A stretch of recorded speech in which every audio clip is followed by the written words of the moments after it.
അപ്പൊ ഞങ്ങളുടെ ചെറിയൊരു സിനിമ തയ്യൽ മിഷൻ എന്ന സിനിമ അടുത്ത മാസം റിലീസാണ്. അപ്പൊ എല്ലാവരും ഞങ്ങളെ സപ്പോർട്ട് ചെയ്യണം. എനിക്ക് അവസരം തന്നാണ് രാജേഷേട്ടൻ രണ്ടു വാക്ക്. നമസ്കാരം, ഞാൻ ഈ തയ്യൽ മിഷൻ സിനിമയുടെ സ്ക്രിപ്റ്റ് റൈറ്ററാണ്. അപ്പോൾ ഈ നിൽക്കുന്നവരെല്ലാവരും നമ്മുടെ സിനിമയിൽ ക്യാരക്ടർ വേഷം ചെയ്ത ആൾക്കാരാണ്. ഇത് കിച്ചൂട്ടിലെസിന്റെ മോളായിട്ട് അഭിനയിച്ചാണ്. ഇതൊരു ക്യാരക്ടർ ചെയ്താണ്. വിഷ്ണു കുച്ചിക്കൽ നല്ലൊരു ക്യാരക്ടർ ചെയ്താണ്. മനോരഞ്ജന കോഴിക്കോട് നിങ്ങൾക്ക് എല്ലാവർക്കും അറിയാം. ഈ സിനിമ തിയേറ്ററിൽ പോയി കണ്ട് വിജയിപ്പിക്കണമെന്ന് പറയുന്നു. ബാക്കി മനോരേട്ടൻ രണ്ട് വാക്ക് പറയും. തയ്യൽ മിഷൻ ഇതിലേക്ക് ഞാൻ എത്തിപ്പെടുന്നത് രാകേഷ് കൃഷ്ണൻ മുഖേനയാണ്.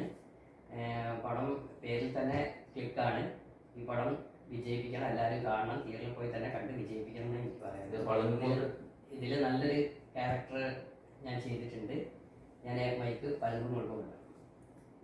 എന്റെ സിനിമ ഇറങ്ങാൻ പോവാണ്, എല്ലാവരും തിയേറ്ററിൽ പോയി കാണണം. നല്ല സിനിമയാണ്, ഹൊററാണ്, എല്ലാവരും കാണണം. ഇതിനകത്ത് നമ്മള് മെയിൻ ഞങ്ങളെക്കാട്ടും കൂടുതൽ ശ്രദ്ധിക്കുന്നത് നിങ്ങൾ വിഷ്ണുവിനെ ആയിരിക്കും. വിഷ്ണു ഈ സിനിമയെ കുറിച്ച് ആധികാരികമായിട്ട് എന്തെങ്കിലും പറയാൻ തുടങ്ങും. എല്ലാവരും തിയേറ്ററിൽ പോയി കാണാൻ. ഒരുപാട് ആട്ടും തുപ്പും കേട്ട് അവസാനം എനിക്കൊരു ക്യാരക്ടർ വേഷം തന്ന രാജേഷേട്ടനും വിനയൻ ഡയറക്ടർ പുള്ളിയോട് ഒരുപാട് നന്ദി ഞാൻ പറയുന്നു. അപ്പൊ ഇനിയിപ്പോ നമുക്ക് തയ്യൽ മിഷൻ തിയേറ്ററിൽ പോയി കാണാം. ഓക്കെ.